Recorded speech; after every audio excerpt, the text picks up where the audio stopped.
जय हिंद दोस्तों, स्वागत है आपका अपने चैनल टास्क एजुकेशन में। दोस्तों, आज की वीडियो में हम बात करेंगे बौद्ध धर्म और जैन धर्म से संबंधित महत्वपूर्ण प्रश्नों की। दोस्तों, बौद्ध धर्म और जैन धर्म से संबंधित जो भी विभिन्न परीक्षाओं में प्रीवियस ईयर परीक्षाओं में प्रश्न पूछे गए हैं, उन सबको आज हम डिस्कस करने वाले हैं। दोस्तों, चलिए बिना किसी देरी के वीडियो शुरू करते हैं। देखिए, पहला प्रश्न है, किसके द्वारा तृतीय बौद्ध संगीति को संरक्षण प्रदान किया था? ऑप्शन आपके सामने हैं। ए अशोक, बी महाकश्यपु, सी उपाली, डी है कनिष्क। तो इसका सही आंसर हो जाएगा ऑप्शन नंबर ए अशोक। देखिए, अशोक के द्वारा तृतीय बौद्ध संगीति को संरक्षण प्रदान किया गया था। देखिए, इन संगीतियों से बहुत ही महत्वपूर्ण प्रश्न बन जाते हैं। जैसे अब मैं पहली संगीति की बात करूं तो राजगिरे में हुई थी पहली संगीति, और किस ईस्वी में हुई थी? 483 में। और दूसरी हुई थी 383 में वैशाली के अंदर, ठीक है। और तीसरी हुई थी 255 ईस्वी में पाटलिपुत्र में, और एक शताब्दी 1 ईस्वी में हुई थी कुंडलवन कश्मीर में, चौथी हुई थी, ठीक है। पहली के जो अध्यक्ष थे वो कौन थे? महाकश्यपु। और दूसरी के थे साबाकामी, तीसरी के थे मोगलीपुत्र, और चौथी के थे वसुमित्र, ठीक है। और उस समय जो शासनकाल था, जो शासक थे कौन थे? पहली में थे शासक अजातशत्रु, और दूसरी में थे शासक कालाशोक, और तीसरी में थे अशोक, और चौथी में थे कनिष्क। तो ये आपको ध्यान रखना है। चलिए नेक्स्ट प्रश्न, बौद्ध ग्रंथ पिटकों की रचना निम्नलिखित में से किस भाषा में की गई थी? जो बौद्ध ग्रंथ हैं उनको वो किस भाषा में की गई थी उनकी रचना? तो बताने हैं आपके सामने। ऑप्शन है अर्धमागधी, पाली, प्राकृत, संस्कृत। देखिए, ऑप्शन नंबर बी इसका सही आंसर हो जाएगा पाली। जो भी बौद्ध ग्रंथ हैं उनकी जो रचना हुई थी वो पाली भाषा में हुई थी, ठीक है। चलिए नेक्स्ट प्रश्न है, गौतम बुद्ध द्वारा भिक्षुणी संघ की स्थापना कहाँ की गई थी? तो गौतम बुद्ध द्वारा भिक्षुणी संघ की स्थापना कहाँ की गई थी? ऑप्शन नंबर ए सी इसका सही आंसर हो जाएगा वैशाली में, ठीक है। वैशाली में हो जाएगा इसका सही आंसर। भिक्षुणी संघ की जो स्थापना हुई थी गौतम बुद्ध द्वारा जो की गई थी वो वैशाली में की गई थी। चलिए प्रश्न अगला है, चौथा है, अजीबक संप्रदाय के संस्थापक कौन थे? देखिए, अजीबक संप्रदाय के संस्थापक कौन थे? तो मखली गोसाल हो जाएगा, Makkhali Gosal. Option number D इसका सही आंसर होगा। चलिए नेक्स्ट प्रश्न है, भागवत संप्रदाय के विकास में किसका योगदान अत्यधिक था? जो भागवत संप्रदाय है उसके विकास में किसका योगदान अत्यधिक था? तो ये ऑप्शन नंबर ए हो जाएगा हिंद यूनानी का जो था योगदान वो सबसे ज़्यादा था इसमें भागवत संप्रदाय के अंदर। चलिए नेक्स्ट प्रश्न है, प्रथम जैन महासभा का आयोजन कहाँ हुआ था? पहली थी जैन सभा पाटलिपुत्र में 310 ईस्वी में, अध्यक्ष थे इसके स्थूलभद्र। और दूसरी थी बल्लभी गुजरात में 512 ईस्वी में, इसके अध्यक्ष थे देवधी क्षमा श्रवण, ठीक है। तो इसका ऑप्शन क्या हो जाएगा? प्रथम जैन महासभा का आयोजन कहाँ हुआ था? देखिए, प्रथम जो जैन सभा थी उसका जो आयोजन हुआ था वो पाटलिपुत्र में हुआ था 310 ईस्वी में। तो पाटलिपुत्र बी ऑप्शन इसका सही आंसर हो जाएगा। चलिए अगला प्रश्न, मौर्य साम्राज्य की राजधानी कहाँ स्थित थी? जो मौर्य साम्राज्य था उसकी राजधानी कहाँ स्थित थी? ऑप्शन नंबर इसका सी पाटलिपुत्र सही आंसर हो जाएगा। Option number C Pataliputra. Next प्रश्न है, महावीर ने जैन संघ की स्थापना कहाँ की थी? देखिए, महावीर स्वामी जी ने भी जो है जैन संघ की स्थापना की थी, वो कहाँ की थी? तो ऑप्शन नंबर इसका डी हो जाएगा पावा में महावीर स्वामी ने जैन संघ की स्थापना की थी। चलिए नेक्स्ट प्रश्न है, कौन सी बौद्ध रचना गीता के समान पवित्र मानी जाती है? कौन सी बौद्ध रचना है जो गीता के समान पवित्र मानी जाती है? तो क्या होगा इसका? ऑप्शन नंबर ए इसका सही आंसर हो जाएगा धम्मपद जो रचना है वो गीता के समान ही पवित्र मानी जाती है। नेक्स्ट प्रश्न है, बौद्ध धर्म में भावी बौद्धिस्ट या भविष्य के बौद्धिस्ट किसे माना जाता है? दोस्तों, इसके सामने ही लिखा हुए हैं कि ये प्रश्न कब पूछा गया। जैसे ये भी लिखा हुआ, ये प्रश्न है एसएससी CHSL 2016 में पूछा गया प्रश्न, 10वां प्रश्न। इसी के आगे रेड कलर में आपको दिख जाएगा कि ये कब पूछा गया प्रश्न है। तो इसलिए बहुत ही इंपॉर्टेंट प्रश्न हो जाते हैं। वीडियो पर अंत तक बने रहना। और दोस्तों, इस वीडियो से जो भी प्रश्न है इसको अच्छे तरीके से याद कर लेना। चलिए, तो हम क्वेश्चन नंबर 10 डिस्कस कर रहे हैं। तो क्या हो जाएगा इसका आंसर सही? तो इसका आंसर हो जाएगा ऑप्शन नंबर बी मैत्रेय। चलिए नेक्स्ट है, राजगिरे, वैशाली और पाटलिपुत्र में निम्नलिखित में से कौन सी एक समानता है? इसमें समानता बतानी है। राजगिरे और वैशाली और पाटलिपुत्र में क्या एक समानता है? क्या इसका ऑप्शन सही हो जाएगा? देखिए, अशोक के प्रमुख शिलालेख वहाँ पाए गए। ये स्थान महासंदिग्धों के बौद्ध धर्म सूत्रों के संकलन में संबंधित है। ये वह स्थान है जहाँ बौद्ध संगीति हुई थी। स्थविरवादियों का पाली धर्मसूत्र वहां संकलित हुआ। तो दोस्तों इसका आंसर तो मुझे ऑप्शन नंबर सी नजर आ रहा है, क्योंकि वहां पर जो है जहां बौद्ध संगीति हुई थी, यहाँ बौद्ध संगीति हुई थी राजगिरे और वैशाली में और पाटलिपुत्र में, यहाँ बौद्ध संगीति हुई थी, इसलिए एक अंतर ये है। ठीक है, जैसे 483 में राजगिरे में हुई थी बौद्ध संगीति, और 383 में वैशाली में हुई थी बौद्ध संगीति, और पाटलिपुत्र में हुई थी 255 ईस्वी में। तो ये ध्यान रखना है आपको। चलिए नेक्स्ट प्रश्न, बुद्ध ने अपने जीवन की अंतिम वर्ष ऋतु कहाँ बिताई? वर्ष नहीं होगा दोस्तों, अपनी वर्षा ऋतु होगा। तो वर्षा ऋतु कहाँ बिताई थी अपने अंतिम अंतिम अंतिम वर्ष की? तो दोस्तों सही है, बुद्ध ने अपने जीवन की अंतिम वर्ष ऋतु कहाँ बिताई थी? जो अंतिम जो वर्ष था वो कहाँ बिताया था बुद्ध जी ने? तो इसका ऑप्शन नंबर डी हो जाएगा, कुशीनगर में। कुशीनगर में ही इनकी मृत्यु हो गई थी बुद्ध जी की, वहां पर आपको महापरिनिर्वाण प्राप्त हुआ। बुद्ध जी की जो मृत्यु को इसको क्या कहा जाता है? महापरिनिर्वाण। ये भी प्रश्न बहुत पूछा जाता है, ध्यान रखना।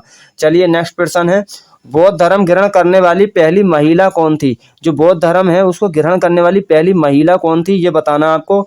तो क्या हो जाएगा इसका ऑप्शन नंबर ए हो जाएगा, महाप्रजापति गौतमी। ठीक है दोस्तों, तो इसका सही answer A option, Mahaprajapati Gautami. चलिए नेक्स्ट प्रश्न है, तृतीय बौद्ध संगीति कहाँ आयोजित हुई थी? देखिए बौद्ध संगीति से तो दोस्तों बहुत ही इंपॉर्टेंट प्रश्न बनते हैं, इसलिए 4-5 बौद्ध संगीति हैं, उनको ध्यान रखना है। जैसे मैंने बताई थी 483 राजगिरे में, और 383 वैशाली में, 255 पाटलिपुत्र में, और ईसवी 1 ईसवी में कुंडलवन कश्मीर में हुई थी। ठीक है, ये ध्यान रखना है।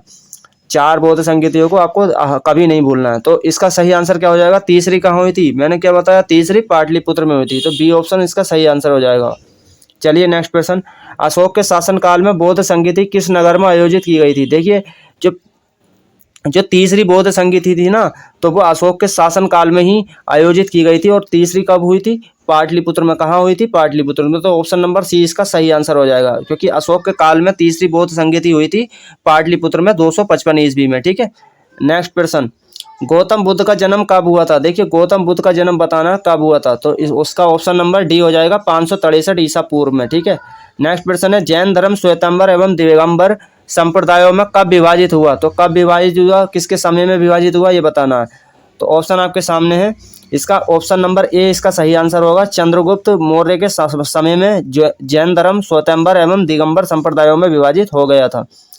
प्रश्न 18 है, महावीर ने जैन संघ की स्थापना कहाँ की थी? देखिए महावीर स्वामी ने जो जैन संघ है उसकी स्थापना कहाँ की थी, ये आपको बताना है। तो ये कहाँ की थी? ऑप्शन नंबर बी, पावा में। ये रिपीटेड क्वेश्चन है। चलिए नेक्स्ट प्रश्न, जैन परंपरा के अनुसार जैन धर्म में कुल कितने तीर्थंकर हुए? देखिए जैन धर्म में कुल कितने तीर्थंकर हुए ये आपको बताना है। तो 24 तीर्थंकर हुए, ऑप्शन नंबर सी इसका सही आंसर होगा। देखिए पहले जो तीर्थंकर थे वो ऋषभदेव थे, ये भी आपको ध्यान रखना है।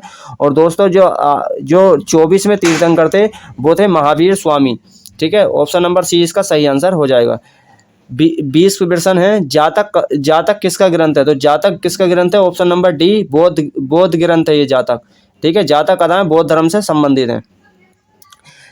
प्रश्न है अगला, सिद्धार्थ यानी जिनको, देखिए बुद्ध जी का जो बचपन का नाम था सिद्धार्थ था, ये भी ध्यान रखना है, तो इसलिए ब्रैकेट में दर्शा दिया है, यानी बुद्ध। इनको ज्ञान प्राप्ति कहाँ हुई थी? तो ज्ञान प्राप्ति कहाँ हुई थी बताना। तो ऑप्शन नंबर ए इसका सही आंसर हो जाएगा, गया। देखिए गया के अंदर बौद्ध जी को जो है ज्ञान प्राप्ति हुई थी। चलिए नेक्स्ट प्रश्न है, निम्नलिखित में कौन सी बात बौद्ध धर्म तथा जैन धर्म में समान नहीं है? जो समान नहीं है वो बताना है। देखिए वेदों के प्रति उदासीनता, बी है आत्मदमन, सी है रीति रिवाजों की अस्वीकृति, डी है अहिंसा। तो देखिए बी ऑप्शन इसका सही आंसर हो जाएगा, आत्मदमन की, यानी आत्मा की मान्यता है, आत्मा की मान्यता जैन धर्म में है और बौद्ध धर्म में नहीं है, तो इसलिए इसमें ये समानता नहीं है। ठीक है, ये अलग अलग, यानी बौद्ध धर्म में जो है आत्मा की मान्यता नहीं है और जैन धर्म में आत्मा की मान्यता है। ठीक है, नेक्स्ट, निम्नलिखित में से किस नगर में प्रथम बौद्ध संगीति सभा आयोजित की गई थी? तो किस नगर में प्रथम बौद्ध संगीति आयोजित की गई थी ये बताना है। देखिए ये राजगिरे हो जाएगा, इसका ऑप्शन नंबर सी सही आंसर। बौद्ध संगीति से बहुत इंपॉर्टेंट प्रश्न बनते हैं। भारत में सबसे बड़ा बौद्ध स्तूप कहाँ स्थित है? तो सबसे बड़ा बौद्ध स्तूप भारत में कहाँ स्थित है वो? तो ऑप्शन नंबर डी इसका सही आंसर हो जाएगा, सांची में। ठीक है, सांची में सबसे बड़ा बौद्ध स्तूप स्थित है। बौद्ध संगीतियों के 4 आयोजकों का सही क्रम क्या है? देखिए मैंने बताया था सही क्रम क्या है। तो पहली जो बौद्ध संगीति हुई थी वो हुई थी अजातशत्रु के शासनकाल में, और दूसरी हुई थी कालाशोक के शासनकाल में, और तीसरी हुई थी अशोक के शासनकाल में और चौथी हुई थी कनिष्क के शासनकाल में।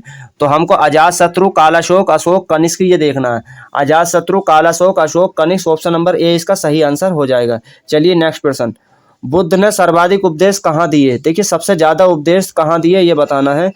बुद्ध जी ने सबसे ज्यादा उपदेश दिए थे श्रावस्ती में, तो ऑप्शन नंबर बी इसका सही आंसर हो जाएगा। चलिए नेक्स्ट प्रश्न है, निम्नलिखित में से कौन सा बौद्ध पवित्र स्थल निरंजना नदी पर स्थित था? तो निरंजना नदी पर स्थित कौन सा बौद्ध पवित्र स्थल था? तो ऑप्शन नंबर बी बोध गया। ठीक है, बोध, अरे बी नहीं है, सी है बोध गया में। तो बोध गया स्थित था, जो निरंजना नदी के किनारे जो स्थित था वो था बोध गया। चलिए नेक्स्ट प्रश्न है, गौतम बुद्ध जी के गुरु थे वो कौन थे? तो क्या हो जाएगा? ऑप्शन नंबर डी हो जाएगा, अलार कलाम। जो अलार कलाम जी हैं वो गौतम बुद्ध के गुरु थे। चलिए नेक्स्ट प्रश्न, नेक्स्ट है, निम्नलिखित में से कौन सबसे पूर्वकालिक जैन ग्रंथ कहलाता है? सबसे पूर्वकालिक जो जैन ग्रंथ है वो क्या कौन सा कहलाता है? ऑप्शन नंबर ए इसका सही आंसर होगा, 14 पूर्व। 14 पूर्व जो ग्रंथ है वो पूर्वकालिक जैन ग्रंथ कहलाता है। चलिए अगला प्रश्न है, 30वां प्रश्न है। देखिए 50 से भी कुछ ज़्यादा प्रश्न मैं लेकर आया हूँ, लगभग 56-55 प्रश्न है। वीडियो पर अंत तक बने रहिए दोस्तों, बहुत इंपॉर्टेंट प्रश्न डिस्कस कर रहे हैं हम। निम्न में से किस ग्रंथ में सर्वप्रथम देवकी के पुत्र कृष्ण का वर्णन किया गया? देखिए आपको इसके सामने लिखा हुआ भी है, ये कब प्रश्न पूछा गया है, ये कहाँ प्रश्न पूछा गया ये भी है। तो इसका क्या आंसर हो जाएगा ये बताना है इसको दोस्तों।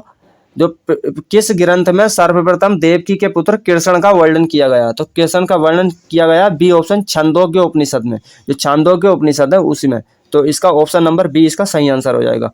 निम्न में से कौन सा एक त्रिपिटक का अंग नहीं है? तो विनय पिटक, अभिधम पिटक, सुत्त पिटक। ये जातक नहीं है दोस्तों, जातक ये कोई पिटक का नाम नहीं है, तो इसलिए ऑप्शन नंबर सी इसका सही आंसर हो जाएगा, जातक। ठीक है, नेक्स्ट प्रश्न, ऋग्वेद में किन 2 जैन तीर्थंकरों का उल्लेख मिलता है? जो ऋग्वेद है उसमें किन 2 जैन तीर्थंकरों का उल्लेख मिलता है? तो ऑप्शन आपके सामने है, बताना है इसका सही आंसर क्या होगा। इसका ऑप्शन नंबर डी हो जाएगा, ऋषभदेव और अरिष्टनेमी। जो ऋषभदेव और अरिष्टनेमी हैं उनका उल्लेख ऋग्वेद में मिलता है। किस शासक के शासनकाल में नेपाल में बौद्ध धर्म का आगमन हुआ था? तो किस शासन के शासनकाल में हुआ था बौद्ध धर्म का गमन? ऑप्शन नंबर इसका ए हो जाएगा, अशोक के शासनकाल में। अशोक के शासनकाल में नेपाल में बौद्ध धर्म का गमन हुआ था। ठीक है, चलिए नेक्स्ट, अशोक ने ही अपने पुत्र महेंद्र और पुत्री संघमित्रा को श्रीलंका में बौद्ध धर्म के प्रचार प्रसार के लिए भी भेजा था, ये भी आपको ध्यान रखना है। नेक्स्ट है, सांची क्यों विख्यात है? देखिए सांची जो है वो क्यों विख्यात